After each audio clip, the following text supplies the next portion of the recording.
வால்மீகர் சொல்கிறாரு, இருள் வெளியாய் நின்ற சிவபாதம் போற்றி எழுத்துதனின் விவரத்தை விரித்து சொல்வேன். அருவுருவாய் நின்றதுமே எழுத்ததாகும். ஆதி அந்தம் அண்ட பிண்டம் அதுவேயாகும். திருவுருவாய் ரவிமதியாய் நின்ற ரூபம் சிவசக்தி திருமாலின் ரூபமாகும். வரும் உருவே சிவசக்தியின் வடிவமாகும். வந்ததிலும் போனதிலும் மனத்தவையன். அப்போ என்னது அது? வந்தது போனது என்னது? மனுஷங்கிட்ட போய் எப்போ வந்ததிலும் போனதிலும் மனசவையன்னா என்ன வந்தது என்ன போச்சு? மனிதனுடைய மனம் எதில் இருக்கணும்னா வந்த மூச்சிலையும் போன மூச்சிலையும் மனசு இருக்கணும். அந்த மனசு இல்லாததால் இவன் கெட்டு குட்டி சிவராக போயிடும். அந்த வந்ததிலும் போனதிலையும் மனசை வச்சான்னா இவனுக்கு ஞானம் பிறக்கும். அடுத்தது சொல்கிறார், வந்ததும் போனதும் வாசியாகும். வானில் வரும் ரவிமதியும் வாசியாகும். இந்த உலகம் இருக்குது, சூரியன் சந்திரன், இந்த ரெண்டு பொருள் வரலன்னு சொன்னால் உலகம் இருக்குது, ஒரு உயிரினம் கூட இருக்காது. அதே மனிதனுக்கு இடைகளை பிங்களை என்ற மூச்சு ரெண்டு வரலன்னு சொன்னால் மனிதனும் இருக்க மாட்டான், உயிரினமும் இருக்காது. அப்போது நம்மளுடைய மனசு எது மேலே இருக்கணும்? எல்லா செயலும் செய்யலாம், ஆனால் நம்ம மனசு மூச்சு மேலே இருக்கணும். இந்த மாதிரி இருந்தோம்னா நம்ம அந்த பொருளை அடையலாம். இதை திருமூலர் சொல்கிறார். இந்த மூச்சை நீ என்னமோ ஏதோ மூச்சின்னு விட்டுடாத, அந்த மூச்சு தான் நீடா. அப்போ அந்த மூச்சோடு நீ கலந்து வாழ கற்றுக்கோ. அதை எப்படி சாமி கலந்து வாழறது? ஏற்றி இறக்கி இருகாலம் பூரித்து காற்றை பிடிக்கும் கணக்கறிவாளிக்கு கூற்றை ஒதுக்கும் புரியதுவாமே. இந்த மூச்சை நல்லா ஏற்றி இறக்கி 3 மூச்சாக இருக்குது. இடைகளை பிங்களை சுழுமுனைன்னு 3 மூச்சாக இருக்குது. இந்த 3 மூச்சு ஒரு மூச்சாக மாறிச்சுன்னாக்கா யமன்ற பயமே உனக்கு கிடையாதுன்ற. இதையே அழுகணி சித்த சொல், எட்டா புறவியடி ஈராறு காலடியோ விட்டாலம்பாரமடி வீதியிலே தான் மறு கட்டா கயரெடுத்து கால்நாளும் சேர்த்திருக்கி அட்டாள தேசமெல்லாம் ஆண்டு இருந்தால் ஆகாதோன்ற. ஒரே விஷயந்தான், ஆனால் சொல்கிற விதங்கள் ஒவ்வொரு மகான்கள் ஒவ்வொரு விதமாக சொல்கிறாங்க. அதே திருமூலர் சொல்கிறார், உண்ணும் போதும் உறங்கும் போதும் உயிரெழுத்தை உயிரை வாங்குது, பெண்ணின் பால் இந்திரியம் விடும்போதும் அவத்தில் நில்லு, தின்னும் கைலை மருந்து அதுவே ஆகும் அப்படின்னு அகஸ்தியர் சொல்கிறார். ஒரே விஷயம், ஆனால் ஒவ்வொரு மகானும் மாறி மாறி சொல்லுவாங்க. மூல துவாரத்தை முட்கரமிட்டு மேல் துவாரத்தில் மேல் மனம் வைத்திரு, வேல் ஒத்த கண்ணை வெளியில் விழித்திரு, காலத்தை வெல்லும் கருத்தத்தானேன்வார். அது மாதிரி ஒவ்வொரு மகான்களும் தெய்வத்தை அடையிறதுக்கு நமக்கு பல போதனைகளை பண்ணியிருக்கிறான். ஆனால் நம்மளுடைய பழா போன ஆசை, திரை மாயை, ரெண்டும் சேர்த்து திரை போட்டு நம்ம அதில் பயணம் பண்ண முடியாமல் உலகமே தவிச்சுன்னுக்குது. இந்து மதத்தினுடைய நிலை எப்படின்னா, நீங்கள் ஒரு வீட்டில் 5 பேர் இருக்கிறீங்க, 5 அண்ணன் தம்பிங்கிறீங்களா, ஒரு அப்பா இருக்கிறாரு, 5 பேரையும் அனுசரித்து போவார். அந்த மாதிரி இந்து மதம். மற்ற மதம் ஏன்? இந்து மதத்தில் எல்லா கடவுளையும் கும்பிடுவோம், ஆனால் அதுக்கு காரணம் இருக்குது. கடவுள்ன்றது எப்படிப்பட்டது அப்படின்னா, நீ குழந்தையாக நினச்சின்னா அது குழந்தையாகவே வரும். நீ வயசாகி அதை பெரிய ஒரு தாத்தா மாதிரி நினச்சின்னா தாத்தாவாகவே மாறும். ஆனால் மற்ற மதத்தில் மகான்கள் எப்படி மாறுவாங்க, மாற முடியும்? இதெல்லாம் இந்த உலகம் யோசிக்காதா? இந்த உலகத்துக்கு இதெல்லாம் கேள்வியாக வராதா? இதுக்கெல்லாம் ஒரு விடை கிடைக்காதா? அதுதான் என்னுடைய கேள்வி. இல்லை, இந்த உபதேசம் வாங்குறவங்க வந்து எப்படி நடந்துக்கணும் ஒழுக்கமான வாழ்க்கையில்? முதல்ல அவங்களுக்கு தேவை ஒழுக்கம். ரெண்டாவது, எல்லார் மேலேயும் பரிவு வரணும். ரெண்டாவது, எந்த புலால் வகையில் சாப்பிடக்கூடாது. ஏன்னா மனித உடலில் நீ எதை சாப்பிட்றியோ அதுதான் ரத்தமாக மாறுது. இப்போ மீன் சாப்பிட்டுக்கினே தொடர்ந்து சில பேர் மீன் சாப்பிடுவாங்க. அப்போ மீன் சாப்பிட்டா மீன் ரத்தம் தான் வரும். சில பேர் கறி சாப்பிடுவாங்க, அவங்களுக்கு அந்த ரத்தம் தான் வரும். எதை உணவாக கொள்கிறாங்களோ அதுதான் மனுஷ உடலில் ரத்தமாக மாறுது. அந்த ரத்தமாக மாறும்போது அவனுடைய குணங்கள் மாறுது. சாந்த குணம் போய் மூர்க்க குணம் வரும். கடிக்கிறது, இடிக்கிறது, குத்துறது இதெல்லாம் சாப்பிடும்போது அதனுடைய குணங்கள் இருக்கும். ஏன்னா அந்த ரத்தத்தில் இருக்கிற வீரியம் தான் அதில் இருக்கும். அதே நேரத்தில் சாந்தமான உணவு, கீரை, தயிர், பால், இந்த மாதிரி உணவுகள் சாப்பிடும்போது சாந்தமான குணம் வரும். அதே நேரத்தில் நம்ம ஒரு ஆன்மீகத்தில் பயணம் பண்ணும்போது நம்மளால் முடியாத போய் செய்ய வேணாம். எந்த நன்மையும் யாருக்கும் செய்ய வேணாம். உன்னை நீ காப்பாற்றிக்கோ. ஆனால் முடியும் போது உன்னால் முடிஞ்சவங்களுக்கு உதவி செய். அது பெரும் தர்மம். அந்த சாப்பாடு இல்லைன்னா உயிர் வாழாதுன்னு நான் பல வீடியோக்களில் சொல்லிக்கிறேன். இந்த சாப்பாடு இன்றைக்கி கொடுக்குற சாப்பாடு ஒரு மனிதனை 9 நாள் உயிர் வாழ்வு. அப்படிப்பட்ட புண்ணியங்கள் பண்ணும்போது இந்த உலகத்தில் தான் நம்ம பாவத்தையும் பண்ணோம். தனி உலகத்தில் பண்ணல, இங்கே தான் பண்ணியிருக்கோம். அதே புண்ணியத்தை இந்த உலகத்திலே பண்ணும்போது நம்ம சமமான நிலைக்கு வரும். அதனால தான் சொன்னார், இடுக்கண் வரும்போது நகுக அப்படின்னு. எப்போ துன்பம் வந்தால் அப்போ சரி. அது வள்ளுவருக்கு சரியாக இருக்கும், நமக்கு சரியாக இருக்குமா? நமக்கு ஒரு காலில் அடிபட்டுச்சுன்னா நம்ம தாங்குவோமா? ஆனால் வள்ளுவருக்கு தெரியாது அது. அதனால் அவர் நகுகன்ட்டார். அதனால தான் கண்ணதாசன் திருப்பி அந்த கேள்வியை கேட்டான். அவர் வள்ளுவரை திருப்பி அந்த கேள்வி கேட்டான். பாம்பு வந்து கடிக்கையில் பாழும் உடல் துடிக்கையில் யார் முகத்தில் பொங்கி வரும் சிரிப்புன்ட்டான். இந்த மாதிரி நிறைய விஷயங்கள் இருக்குது சாமி, சொல்லுங்க. அதனால தான் இந்து மதத்தில் கட்டாயமாக குங்கமோ விபூதியோ ஏதோ ஒன்று அந்த இடத்துல வைக்கணும். அதனால் இதுக்கு பேர் பதி, கடவுள் வாழற இடம் பதி. இப்போது கணவனுக்கு மனைவி கிட்ட சொல்லுவோம் பதிபக்தி அப்படின்னுவாங்க. பதிபக்தின்னா என்னது? அது பதிபக்தின்னா என்னது? கணவனை கடவுளாக நினைக்கும் போது பதிபக்தின்னு பேர். அது அதே மாதிரி நம்ம பூர்வ மையத்தில் தான் கடவுள் இருக்குது, ஆன்மா இருக்குது. அந்த ஆன்மாவுக்கு தான் பொட்டு வைக்கிறோம், குங்குமம் வைக்கிறோம், விபூதி வைக்கிறோம். ஏதோ ஒன்று உன் கை அங்கே பட்டு அந்த உணர்வு உண்டாகிக்கினே இருக்கணும். அன்னாடம் இந்த பொட்டு வைக்கிறதால ஒன்றும் அதுக்கு பிரயோஜனம் இல்லை. ஆனால் உன்னுடைய கை சும்மா போகாது அங்கே. அப்போ ஒரு திருநீர் இடும்போது, ஒரு குங்குமம் இடும்போது, ஒரு பொட்டு இடும்போது இங்கே போயிடும். ஆட்டோமேட்டிக்காக போகும்போது அந்த உணர்வு உண்டாகும். அந்த உணர்வு உண்டாகும்போது நீ சராசரி மனுஷனாக வாழ்வேன், இல்லைன்னா கோவப்படுவேன், இல்லைன்னா அழுவ ஆரம்பிப்பேன். இது ரெண்டில் ஏதாவது ஒன்று சேர்ந்து சொல்லு. இன்னொரு கேள்வி சார், ஆத்மா என்ன, ஜீவன் என்ன, ரெண்டுமே ஒன்றா? ஆத்மா ஜீவன், ஜீவன் வேறு, ஆத்மா வேறு. ஜீவன்ன்றது பிந்து.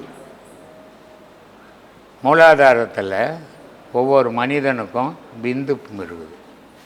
அதுதான் ஸ்தூல விந்துன்னு பேர். அதுக்கு பேர் விந்து, அதுக்கு பேர் ஜீவன்.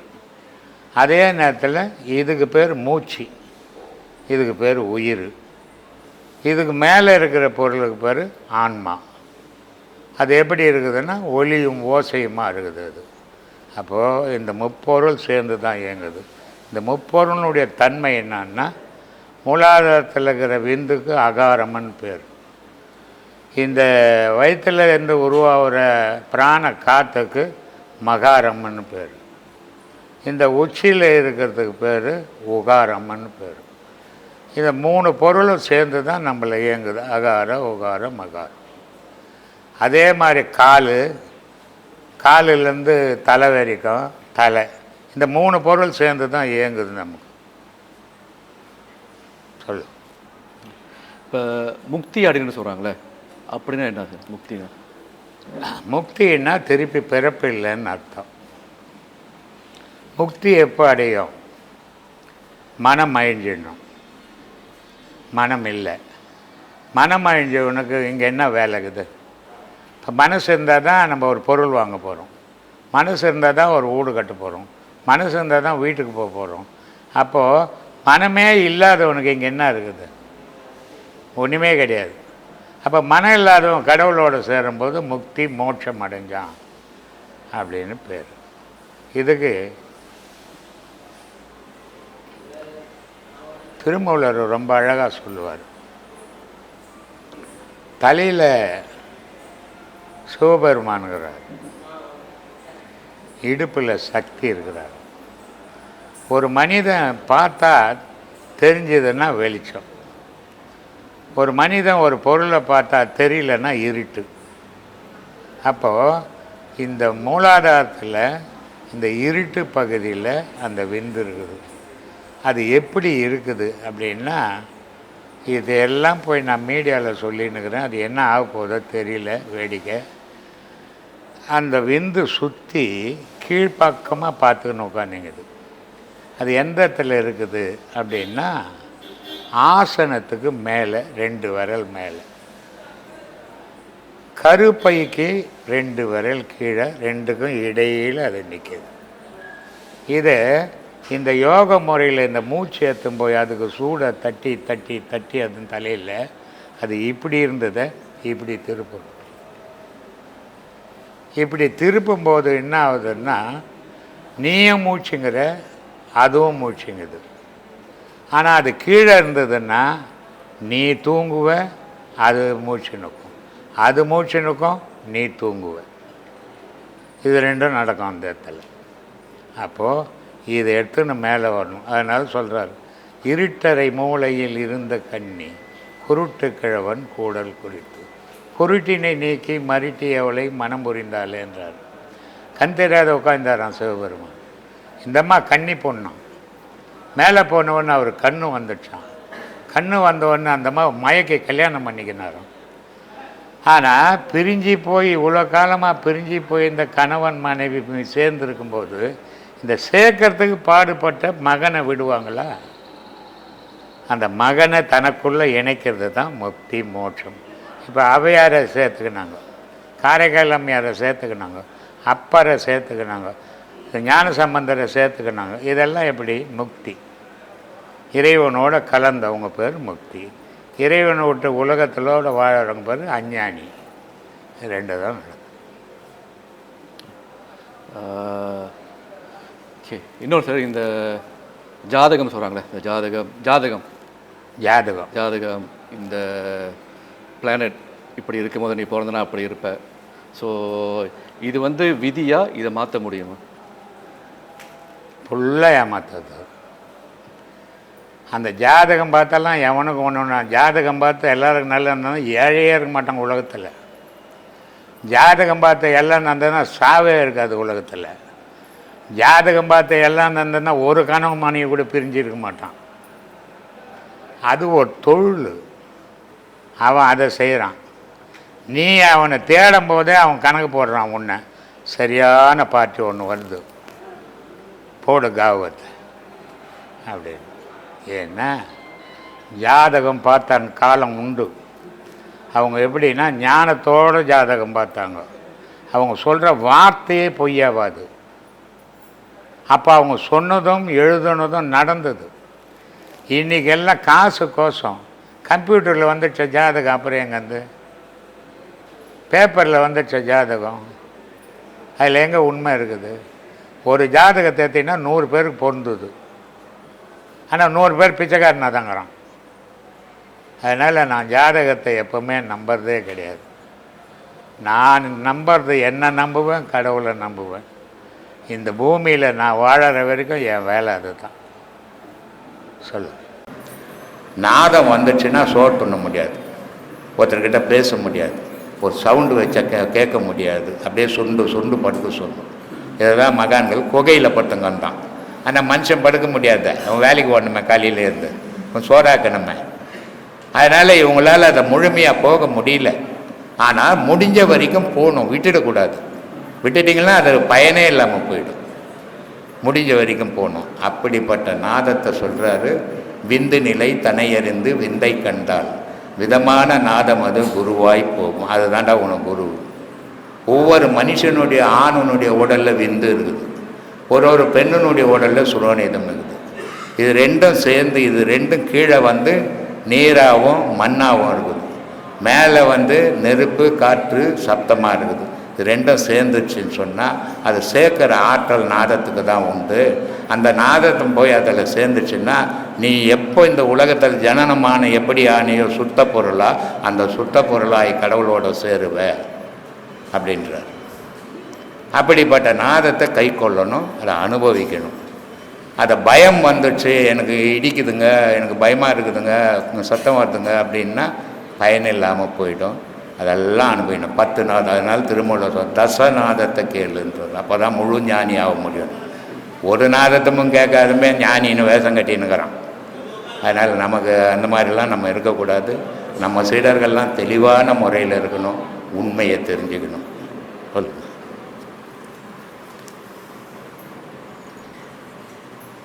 இரண்டடங்கு ஐந்தடங்கும், ஐந்தும் அடங்க ஒன்றும் அடங்கும். இரண்டடங்கு ஐந்தடங்கும், ஐந்தும் அடங்க ஒன்றடங்கும். 5ன்னா 5 பஞ்சபூதம், மெய்வாய் கண் மூக்கு செவி. அப்போ இந்த 5 அடங்குனா 2 மூச்சு அடங்கணும். இது 2 அடங்குனா தான் அந்த 5 அடங்கும். இது 2 அடங்காது, அந்த 5 அடங்காது. இந்த 2 மூச்சு நல்வினை தீவினை மூச்சு. நல்லதும் அந்த மூச்சில் தான் உனக்கு நடக்குது, கெட்டதும் அந்த மூச்சில் தான் நடக்குது. ஜனனமும் அந்த மூச்சால் தான் வந்த உலகத்துக்கு, மரணமும் அந்த மூச்சு போனால் தான் போக போகிறேன் இல்லையா? இது ரெண்டுமே அந்த மூச்சால் தான் நடக்குது. அப்போ இந்த மூச்சை பிடிக்கணும். இந்த மூச்சை பிடிக்கிறதுக்கு தான் சொல்கிறார், இருவினை மாடுகளை ஏக விடுக்கோன் என்ற, நல்வினை தீவினை என்ற மூச்சு இது தான். அதனால் இருவினை மாடுகளை ஏக விடுக்கோனே, உன் அடங்கமான மாடொன்று மனமென்ற மாடு அடங்கிவிடும் கோனேன்னு. இது ரெண்டும் சரியாக ஓட்டினேன்னா அந்த மூச்சு, அதுதான் பாடமாகவே கொடுக்குறோம். நம்ம அதை சீராக செய்யலை, நம்ம என்ன பண்ண முடியும்? செய்கிறவங்களுக்கு நல்ல அனுபவங்கள், செய்யாதவங்களுக்கு நம்ம ஒன்றும் சொல்ல முடியாது. ஏன்னா ஞான விஷயத்தில் காரணம் சொல்லிக்கன்னு தெரியக்கூடாது. காரணம் சொல்கிறான்னாவே அவனால் செய்ய முடியலன்னு அர்த்தம். நான் செத்தாலும் பரவாயில்லையா, நான் கடவுளை அடையினேன்ற வைராகியங்கிறவனுக்கு மட்டும்தான் இது சாத்தியம். ஏதோ பொழுதுபோக்கு அவங்க பக்கத்து வீட்டுக்கார் போய் அங்கே உபதேசம் வாங்கினாங்க, அங்கே என்ன கொடுக்குறாங்கன்னு பார்க்கலான்னு வரவங்களுக்கு இது ஒத்து வராது. தயவு செய்து அந்த மாதிரி வாங்கி இவ்வளோ பெரிய கலையை வீணாக்காதீங்க. முடிகிறவங்க மட்டும் அந்த உபதேசம் வாங்க, முடியாதவங்க தயவு செய்து உபதேசம் வாங்கி அதையும் வீணாக்கி அது மேலே நம்பிக்கையும் இல்லாத ஆகிடாதீங்க. அதனால் இந்த மனம் அடங்கணும். அப்போ மனம் அடங்கினா 2 மூச்சு அடங்கணும். இந்த 2 அடங்கினா தான் 5 அடங்கும். அதனால சொல்கிறார் இடைக்காடர். அதுதான் சாமி, என்னுள்ள பல மாற்றங்கள் உங்களுடைய பேச்சை கேட்டு, உங்களுடைய வீடியோ இதெல்லாம் பார்த்து, நான் பாறையில் விதை விதைக்கிறேன், இது என் மனசை ரொம்ப தொட்ட வாக்கியம். எனக்கு அந்த வாக்கியம்தான் என்னை இன்றைக்கி இந்த அளவுக்கு சேஞ்ச் பண்ணி உங்கள்கிட்ட உபதேசம் பெற்று என்னை இந்த நிலைக்கு கொண்டு வந்திருக்க சுவாமி. மிக்க நன்றி. ஒரு தனியாக மூலஸ்தானத்தில் சிவன் இருக்கிறார், லிங்கர் ஒரு பக்கம் தனியாக வச்சுக்குது. ஆமாம், சிவலிங்கத்தை ஒரு பக்கம் தனியாக வச்சுருக்காங்க. சரி. ஆனால் சிதம்பரத்தில் மட்டும் ஒரு சிதம்பரம் சரி, சிதம்பரத்தில் மட்டும் நடராஜர் மட்டும் தனியாக இருக்கிறாரு. சரி. அதனுடைய தற்பாரிப்பு என்ன? பூமியில் பிரிஞ்சு இருக்கிறாங்க 2 பேரும். சரி சார். ஆகாயத்தில் ஒன்றா சேர்ந்தாங்க. சரி. என்னுடைய தத்துவம் என்னன்னா, உடலில் அம்பாள் கீழே இருக்கிறா, சிவம் மேலே இருக்கிறாரு. ரெண்டையும் இணைச்சா நீ ஆகாயத்துக்கு போகலான்னு அர்த்தம். இணைக்க முடியல மனுஷனால, மனுஷனாவே வாழ்ந்துன்னுக்கிறான். சரி சார். அப்புறம் இந்த சபரிமலைக்கு ஐயப்பன் கோயிலுக்கு போகிறாங்க நிறைய பேர். 48 நாள் விரதம் எடுக்கிறாங்க. சரி. காலையிலையும் சாயங்காலம் குளிக்கிறாங்க. சரி. எல்லா வேலையும் செய்துட்டு அங்கே போயிட்டு இந்த இடுமுடி கட்டிட்டு போகிறாங்க. சரி. அங்கே போயிட்டு பார்த்தா இந்த தேங்காய் இடுமுடி நெய் தேங்காய் கட்டிட்டு போகிறாங்க. சரி. அங்கே நெய் தேங்காய் உடைச்சா அது கெட்டியாக இருந்தால் சந்தோஷப்படுறாங்க. கெட்டியாக தேங்காய் கெட்டியாக இருந்தால் சந்தோஷப்படுறாங்க. அதே தேங்காய் உடஞ்சி கூழ் ஆயிடுச்சுன்னா துக்கப்பட்டு மனசை நிறைய கஷ்டப்பட்டு எல்லாம் வெளியே அழுகுறாங்க. அது தேங்காயினுடைய குற்றமா, இல்லை நெய் குற்றமா, இல்லை அவனை செய்த பக்தியினுடைய குற்றமா? உலகத்தில் எல்லா உலகத்தில் இருக்க பூமியில் இருக்கிறவனும் மனுஷன் தானே. ஆமாம் சார். ஆனால் இந்த மனுஷனுக்கு ஒரு கடவுள் தானே இருக்கணும். ஆமாம். முஸ்லீம் ஒரு கடவுளை வச்சுனா, கிறிஸ்துவம் ஒரு கடவுளை வச்சுனா, இந்து நிறைய கடவுளை வச்சுக்கணும். ஆமாம். அது மாதிரி ஐயப்ப பக்தர்கள் ஐயப்பனை வச்சுன்னு கும்பிட்டு போகிறான். நமக்கு எத்த கும்பிட்டான்னா சரி, எதையானா அவன் கும்பிட்டு போட்டான். அவனுக்கு பிடிச்சதா ஒவ்வொருத்தன் ஒவ்வொன்றும் பிடிக்கும். ஆமாம். 10 பொண்ணு எத்தனை போய் காட்டினீங்கன்னா 10 பொண்ணு நல்லா இருக்குதுன்னு சொல்லுவியா? இல்லை. எதுனா உனக்கு ஒரு பொண்ணு பிடிக்கும் இல்லையா? ஆமாம். ஆனால் உனக்கு பிடிக்காத பொண்ணு இன்னொருத்தனுக்கு பிடிக்கும் இல்லையா? ஆமாம். அந்த மாதிரி மனுஷனுடைய மனசில் ஒரு கடவுள் ஒருத்தனுக்கு பிடிக்குது, ஒரு கடவுள் ஒருத்தனுக்கு பிடிக்குது. பிடிக்கிறவனாவும் கும்பிட்டு போகிறான். நமக்கு எதுக்கு அந்த வீணு வேலை? நம்ம என்ன எல்லாரையும் ஒன்று சேர்த்துட முடியுமா? இல்லை நீ பேசி எல்லா மதத்தையும் எடுத்து ஒரு மதமாக ஆக்க முடியுமா உன்னால்? ஒரு மதமாக ஆக்கினா அது என்ன மதம்? அதுக்கு பேர். அதனால் அதெல்லாம் முடியாத காரியம். நம்ம என்ன செய்கிறோம் உலகத்துக்கு, நம்ம என்ன சொல்கிறோம் மக்களுக்கு, நம்ம எவ்வளோ நல்வழிப்படுத்த முடியும், எவ்வளோ நல்லதை சொல்ல முடியும், அதை யோசிக்கணும். அவன் போகிறானே இவன் போகிறானேன்னா உனக்கு விருப்பம் தான், நீ கூட போ. ஆனால் இன்னொருத்த போகிறவனை நம்ம குறை சொல்ல, அவனுக்கு அது பிடிச்சதுக்கு போகிறான்.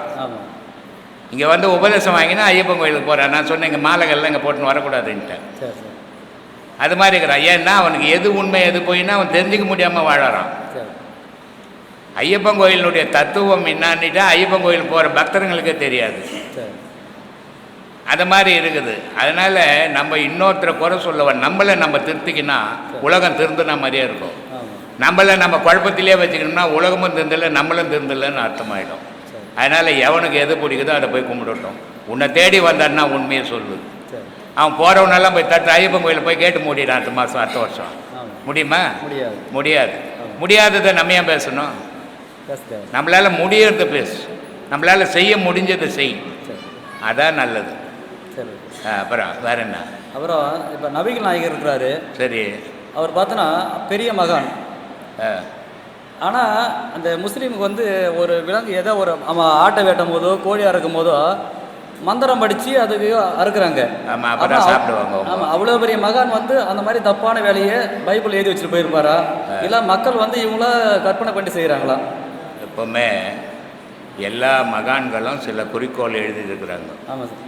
ஆனால் இந்த மனுஷன் என்ன பண்ணிட்டான், அந்த குறிக்கோளை படிக்கும்போது அந்த குரானை படிக்கிறதோ பைபிளில் படிக்கிறதோ இல்லை சிவபுராணம் படிக்கிறதோ எதை படித்தாலும் அதில் இல்லாததெல்லாம் இவன் சேர்த்துப்பான். ஆமாம், அந்த மாதிரி அதை சேர்த்துனப்பான். அவனுக்கு வந்து நீ நமாஸ் படிச்சுட்டு கோழி அறுத்து சோறு பட்டினா தான் முஸ்லீம் வீட்டில் சாப்பிடுவான். நீ சும்மா கோழி அறுத்துட்டு போட்டின்னா அவன் சாப்பிட மாட்டான். இப்போ ஹோட்டலுக்கு போய் சாப்பிட்றான், நமாஸ் படித்தா அறுத்து போட்டுனுக்கிறான். இல்லை, அவனுக்கு மனசு அந்த மாதிரி இருக்குது.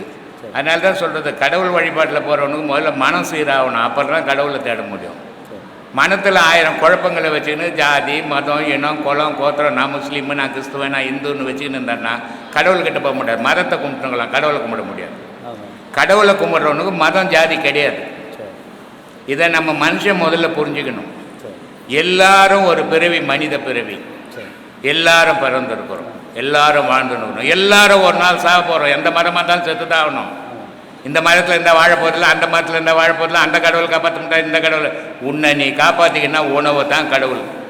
அது முஸ்லீமாக இருக்கட்டும், இந்துவாக இருக்கட்டும், கிறிஸ்துவனாக இருக்கட்டும், யாராக இருந்தாலும் உணவு இல்லாத ஒரு கடவுள் வழிபாடு பண்ணி உயிரோடு இருக்க சொல்லு. அப்புறம் என்ன அதுக்கு எது கடவுள்? உணவு தாண்டா கடவுள். அதை தவிர வேறு கடவுள் உலகத்தில் இல்லை. அதனால் இதெல்லாம் அறியாமை. இந்த உணவில் வேற்றுமையே கிடையாது, எல்லாம் கடவுள் படைப்பு. இதில் என்ன கடவுள் அங்கே வேற்றுமை வச்சா படித்தான்? இல்லை, படைக்கவே இல்லை. முஸ்லீமுக்கு ஒரு கோழி, கிறிஸ்துவனுக்கு ஒரு கோழி, இந்துக்கு ஒரு கோழி, என்ன படித்தான்? இல்லை. எல்லாம் ஒரு உயிரினம். வெட்டுறதே பாவம், அதை துண்டுறது அதை விட பாவம். ஆனால் நம்ம வாய் ருசிக்கு அதெல்லாம் பயன்படுத்தின்னுக்கிறோம். எங்கன்னா மரப்பா துண்ணுட்டு போங்க, இந்த 10 பேரில் ஏன் வெட்டி கொலை பண்ணி மற்றவங்க மனசு நோக அடிக்கிறீங்க? அதனால தான் பத்திரிகை சொன்னார், மண்ணுயிரை கொண்டு தின்று உழலாமல் தன்னுயிர் போல் நினைப்பது தவம் முடிப்பது எக்காலுன்னார். எல்லா உயிரையும் தான் உயிர் மாதிரி எப்போ நினைக்கிறேன், நீ கடவுள் வழியில் பாதி. நான் வேற, நீ வேற, நீ ஜாதி வேற, உன் மதம் வேற, உன் குலம் வேற நீ நினச்சிட்டீங்கன்னாவே நீ கடவுளுக்கு தகுதி இல்லாத படிக்கிறதுக்கு கும்பிடுறதுக்கு. அதை முதல்ல நம்ம புரிஞ்சுக்கணும். வேற்றுமையை ஒழிக்கணும் மனசுலேருந்து, அப்போ தான் கடவுள் வழிக்கு போக முடியும். மனசில் வேற்றுமையை வச்சுக்கினீங்கன்னா கடவுள் வழிக்கு போக முடியாது. அந்த வேற்றுமை தான் வந்து வந்து நிற்கும், மதம் தான் வந்து வந்து நிற்கும். மத வழிபாடுன்றது ஒரு அமைப்பு, கடவுள் வழிபாட்டுக்கு அமைப்பே கிடையாது. உலகமே கடவுள், கடவுள் இல்லாத இடமே கிடையாது. கடவுளை தெரியாதவங்க ஏதோ ஒரு மதத்தில் உட்காந்து படிச்சுக்கின்னு போக வேண்டியது தான். அது எந்த மதமாக இருந்தாலும் சரி. உலகத்தில் இருக்கிற எல்லா மதமும் படிச்சுட்டு கடவுளை கும்பிட்டுங்குது. கடவுளை படிக்கிறதுல இல்லை, உன் மனசில் இருக்குது. முதல்ல மனசில் இருக்கிற வேற்றுமையை சுத்தம் பண்ணு, கடவுள் வருவான் தானாவே. வேற்றுமையை வச்சுக்கினீங்கன்னாவே கடவுள் உன்னை விட்டு விலகி போயிடுவான். இது மக்களுக்கு புரியாது. ஏன்னா அவனுக்கு ஒரு பாதுகாப்பு மதம். அந்த பாதுகாப்பை வச்சுக்கின்னு மத வழிபாடு நடத்துங்கிறான் தவிர கடவுள் வழிபாடு நடத்த முடியாது. கடவுள் வழிபாடு நடத்தணுங்க ஜாதி மதமே கிடையாது. நான் மனிதன், அவ்வளோதான். எனக்கு ஒரு மதம், நான் ஒரு ஜாதின்றதுலாம் கிடையாது கடவுள் வழிபாடு பண்ணுறோன்னு. அதனால் எவனா எப்படியாவது பண்ணி போட்டோம். நீ ஒன்றா ஒரு நமாஸ் படிச்சுட்டு ஒரு ஆட்டம் எடுத்துக்கும். அப்புறம் இன்னொரு கேள்வி சாமி, இப்போ ஞானிகள் பெரிய பெரிய மகான் இருக்காங்க, அவங்க பாடம் பண்ணுறாங்க. பாடம் பண்ணும்போது ஜீவன், உயிர், ஆன்மா 3 ஒன்றா வெளியே போகுமா? அவங்களுக்கும் கூட வெளியே போகுமா? இல்லை ஆன்மா மட்டும் அந்த உடலை விட்டு வெளியே போயிடுமா ஞானிகளுக்கு? ஆன்மா மட்டும்தான்ப்பா போவோம். சரி, ஓகே சார். வேறு எதுவும் போகாது. முப்பொருளும் ஒன்று சேரும். சரி. ஜீவன், ஜீவனுன்னா விந்து. ஆமாம். உயிர், உயிர்னா மூச்சு. சரி, ஓகே. ஆன்மானா சப்தம். சரி. அகார உகாரம் மகாரத்துக்கு பேர். சரி. இது 3ம் தனித்தனியாக இருக்கிற வரைக்கும் மனிதனுடைய இயக்கம். சரி. இது 3 ஒன்று சேரும்போது வெளியே போயிடும். சரி. இது வெளியே போச்சுன்னா நமக்கு மரணம் வரும். அது மகானாக இருந்தாலும் வரும், மனுஷனாக இருந்தாலும் வரும். சரி, ஓகே. ஆனால் சித்தர்களுக்கு அப்படி கிடையாது. சித்தர்கள் அதிலேருந்து வேறுபட்டுவோம். சரி. அவங்க வந்து உடல், உயிர், ஆன்மா 4ஐயும் ஒன்றாக்கணும் அவங்க. சரி. அதனால் அவங்களுடைய உடலுக்கு விழறதில்லை. சரி. இதை கடைசியாக வள்ளலார் பண்ணார். சரி. வேறு யாரும் பண்ண முடியல. மீதி பேருக்கெல்லாம் நல்ல மகான்கள் தான் உடல் விழுந்து போச்சு. சரி. ஆனால் வள்ளலாருக்கு மட்டும் உடல் விழலை. சரி. அவர் நம்ம 4ஐயும் ஒன்றாக்குனார். சரி, ஓகே. அதனால் அந்த மாதிரி போகும். 3ம் 1 பட்டு தான் போகும். சரி. அப்புறம் இந்த மக்கள் வந்து சிற்றின்பம் வச்சுக்கிறாங்க. சிற்றின்பம்னு சொல்கிறாங்க. ஒரு கல்யாணம் பண்ணுறான் ஒருத்தவன், கல்யாணம் பண்ணிட்டு ஒரு 6-7 மாதம் வரைக்கும் ஒரு நாளைக்கு 4 ட்ரிப்பு அவங்க ஒய்ஃப்கிட்ட பேசுவான். 4 மணி நேரம் பேசுவான். ஆனால் போக போக போக போக ஒரு ட்ரிப்பு கூட பேச மாட்டான். அதே போல் நம்ம ஆசிரமத்துக்கு பேரின்பத்துக்கு வராங்க, தேடி வராங்க. 1 உபதேசம் 2 உபதேசம் வரைக்கும் வாங்குறாங்க. அப்புறம் போக போக பார்த்தா ஆளுங்க யாருமே வர பண்ணுறாங்க. அது ஒரு ஆன்மா, அது வந்து கர்மாவுடைய குற்றமா, இல்லை மனசனுடைய குற்றமா, இல்லை அவங்க குற்றமா? மனசனுடைய குற்றம். சரி. இப்போது ஒரு கல்யாணம் பண்ணோன்னே சரி சார், பொண்டாட்டி ஓயாமல் புருஷங்கிட்ட பேசினுப்பான் ஒரு 2 மாதத்துக்கு. ஆமாம். அப்புறமா எங்கடா இருக்கிற நாயன்னு கூட காக்க மாட்டான். எங்கன்னா போய் சுற்றுறா, இங்கே இருக்கிறது தொல்லையாக்குது, எங்கன்னா போடான்னுவான். ஆமாம். அந்த மாதிரி நட்பு கூட அப்படி தான். சரி. ஒரு நாளைக்கு முதல்ல பேசும்போது உன்ன மாதிரி நண்பனே இல்லைன்னு பேசுவான். சரி. அப்புறம் போக போக இவன் என்னத்துக்கு தண்டமாக்குறான்னு வேற ஒருத்தனை பிடிச்சிப்பான். வேற ஒருத்தனை பிடிச்சிக்கும் போது உன்னை விட்டுடுவான். ஆமாம். இது மனசனுடைய கோளாறு. சரி சார். அப்புறம் அவ்வளோதான் சார், வேறு ஒன்று. சந்தோஷம். எல்லாருக்கும் ஆத்மா வணக்கம். ஆத்மா வணக்கம்மா. சீடருங்கெல்லாம் வரும்போது நான் இவங்கெல்லாம் என்ன பேசுவாங்களோன்னு நினச்சேன். அவங்கெல்லாம் பேசும்போது தான் தெரிஞ்சு ஐயாவை எந்த அளவுக்கு அவங்க மனசில் வச்சுங்கிறாங்க. அவங்க சொல்கிற வார்த்தைகளும், அவங்க பேச்சும், அவங்களுக்குள்ளே இருக்கிற அந்த உணர்வும் அவ்வளோ அருமையாக வருது ஐயா. வெளுத்து கட்டுறாங்க. வெளுத்து கட்டுறாங்கன்னு இவங்க மேடை ஏறும்போது பார்த்தா இவங்க என்ன நிஜமாவே நினைச்சா ஐயா, நான் நினைச்சுன்னு தான் சொல்கிறேன். இவங்க போய் என்ன பேசிட்டு போகிறாங்கன்னு அந்த மரகத கல், அந்த வர்ணிக்கிறது நம்மளுக்கு கூட வரல ஐயா. அவங்க உள்ளே இருக்கிற வருத்தமும் வேதனையும், அவங்க தெளிச்சு வந்த பாதையும், இத்தனை நாளாக நடந்த போராட்டமும், இன்னைக்கு நல்ல நிலைமைக்கு வந்த முடிவும் அந்த அளவுக்கு அவங்கள பேச வைக்குது. அவங்க குடும்ப விஷயமா இருந்தால் கூட நான் கூட பேசியிருக்கிறேன். என் குடும்பத்தை தான் பற்றி பேசியிருக்கிறேன்னா நம்மளை பற்றி நம்ம போய் பேச மாட்டோம், உண்மையை பேசுவோன்ற மாதிரி. பயிர் வேலையை பற்றி பேசினாங்களா அந்த அம்மா, ரொம்ப மேடை ஏறும்போது நான் ரொம்ப இதுவாக தான் பேசினேன். அவ்வளோ அருமையாக பேசினாங்க. இன்னொரு அம்மாவும் பார்த்தேன், வெயிட் பண்ணி பார்த்தாங்க. லாஸ்ட் அந்த மரகத கல், அந்த மனசில் அந்த எவ்வளோ ஏக்கமும் அந்த இதுவும் இருந்தால் அந்த வார்த்தைலாம் வெளியே வரும். நம்மளுக்கெல்லாம் அந்த வார்த்தைலாம் வருமானே தெரியாது ஐயா. உண்மையை நான் சொல்கிறேன். நான் அவ்வளோ அருமையாக, அவ்வளோ சிறப்பாக, அவ்வளோ தைரியமாக வந்து பேசுறதுன்னா இந்த பாடம் கொடுக்குற தைரியமும் தன்னம்பிக்கையும் ஊக்கமும் தான் ஐயா. அதுதான் ஐயா சொல்கிறதே அதம்மா. எப்பா நீ கடவுளை பார்க்கல, இது யாரும் தெரியல, எதாவது போட்டுமே. உன்னோட வாழ்க்கைன்னு ஒன்று இருக்குது, உன் வாழ்நாள்னு ஒன்று இருக்குது. அந்த வாழ்நாள் முடிகிற வரைக்கும் நீ ஒரு கோழை மாதிரி வாழ்ந்து செத்து போயிடாத. அப்படி கோழை மாதிரி வாழ்ந்து செத்து போயிட்டேன்னா உனக்கும் மிருகத்துக்கும் எந்த வித்தியாசமே இல்லை. அதுவும் சாப்பிடுது வாழ்ந்து ஒரு நாள் செத்து போகிற மாதிரி செத்து போயிடாதரா. சாவதுன்னு முடிவு வந்தாலும் தைரியமாக நின்று சாகு. பிரகலாதன் என்ன பண்ணுறாங்க, கனி என்ன பண்ணுறாரு, பண்ணாத கொடுமையில அப்பங்காரன் பிள்ளைய தூக்கி மலையிலேருந்து உருட்டுறான், நெருப்பில் தூக்கி போடுறான், யானையை வச்சு மிதிக்க வைக்கிறான். 1000 சோதனை வந்தாலும் தன்னோட நிலை மாறாமல் இருந்தவனால தான் இன்ன வரைக்கும் பிரகலாதனை பற்றி பேசினுக்கிறோம். மாறி இருந்த அதைத்தான் ஐயா வந்து இங்கே விதைக்கிறாரு. இதுதான் உண்மைன்னு முடிவு பண்ணிடுறதுக்கு நீ நின்று வாழணும்னா உனக்கு அடிப்படையாக உன் முதுகெலும்பு மாதிரி இருக்கிறது என்ன பொருள்னா தைரியம். தைரியம் இல்லைன்னா உனக்கு 1000 நல்ல விஷயம் தெரிஞ்சாலும் நீ வழியிலே குறைச்சிட்டு போடுவ. எவனா ஒருத்தன் மிரட்டுறான், பாக்கெட்டில் பணங்குது, எவனா ஒரு ஏய் குட்றா அப்படின்னா குத்துருவேன், பயந்தா குத்துருவேன். பைபிள்னா ஏய் உன் பாக்கெட்லேருந்து வாங்கிட்டு வைக்கணுவேன். அப்போது எதிர்த்து நிற்கக்கூடிய தைரியம் யாருக்காவது இருந்தால் இருக்கிறத பறி கொடுக்காம காப்பாற்றிக்கலாம். தைரியம் இல்லைன்னா எல்லாத்தையும் பிடிங்கி அமைச்சிருவான். அப்போது வாழ்க்கை ஒன்று, அந்த வாழ்க்கையில் நீ நிம்மதியாக வாழணும்னா உனக்கு நிம்மதி கெட்டு போகிறதுக்கும் கெட்டு போகாமல் இருக்கிற காரணம் செல்வமோ சொத்து சுகமோ இல்லை, தைரியம் மட்டும்தான். அந்த தைரியத்தை விட மிகப்பெரிய சொத்து இந்த உலகத்தில் ஒன்றுமே கிடையாது. அது இருந்ததுன்னா உன்னால் காட்டிலையும் வாழ முடியும், மேட்லேயும் வாழ முடியும், மிருகம்லாம் உனக்கு சுற்றி இருந்தாலும் நீ போய் நிற்ப. எது இருந்தா, தைரியம் இருந்தால் மட்டும்தான். அதை தான் ஐயா இங்கே விதைச்சிருக்காரு. அந்த விதை தான் இங்கே பேசிகிட்டு இருக்காங்க.